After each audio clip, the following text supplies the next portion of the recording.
बंगाल भारत का सबसे बड़ा और सांस्कृतिक रूप से समृद्ध प्रांत। यहाँ की मिट्टी में बंकिम चंद्र की वाणी थी, रविंद्रनाथ की कविताएं और एकता की महक थी। हिंदू और मुसलमान एक साथ जीते थे, हंसते थे, लड़ते भी थे, मगर साथ थे। किसी को अंदाजा नहीं था कि जल्द ही इस मिट्टी को बांटने की साजिश रची जा रही है। एक साजिश जो केवल जमीन नहीं, दिलों को भी बांट देगी। लॉर्ड कर्जन, ब्रिटिश वाइसराय, जिसने भारत को केवल लक्ष्य पर देखा, दिलों में नहीं, उसने कहा, बंगाल बहुत बड़ा है, इसे प्रशासन के लिए बांटना जरूरी है। पर असल में ये डिवाइड एंड रूल की चाल थी। एकता से डर लगता था उन्हें, इसलिए धर्म की दीवार खड़ी कर ली थी। हिंदुओं को अलग करो, मुसलमानों को अलग करो और फिर दोनों को आपस में लड़वाकर राज करो।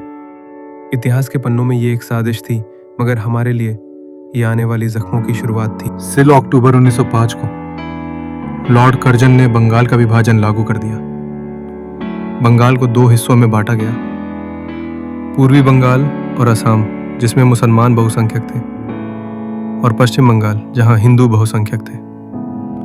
ब्रिटिश सरकार का तर्क था प्रशासन आसान बनाना, लेकिन असल उद्देश्य था हिंदू और मुसलमानों के बीच फूट डालना। जनता ने इस निर्णय का तीव्र विरोध किया। यह फैसला भारतीय स्वतंत्रता आंदोलन की दिशा बदलने वाला बन गया। बंगाल विभाजन का देश भर में विरोध हुआ। 7 अगस्त 1905 को कोलकाता में एक बड़ी सभा हुई, जहां विदेशी वस्त्रों के बहिष्कार का आह्वान किया गया। यहीं से शुरू हुआ स्वदेशी आंदोलन। लोगों ने विदेशी कपड़े और सामान छोड़ दिए। देशी कपड़े, खादी और हस्तशिल्प को अपनाया गया। यह आंदोलन सिर्फ आर्थिक नहीं था, ये आत्मनिर्भरता और राष्ट्रीयता का प्रतीक बन गया। स्वदेशी आंदोलन ने स्वतंत्रता संग्राम को नई दिशा दी। स्वदेशी आंदोलन ने पूरे भारत में जन जागरूकता फैलाई। बंगाल के बाहर भी लोगों ने विदेशी वस्त्रों और सामानों का बहिष्कार किया।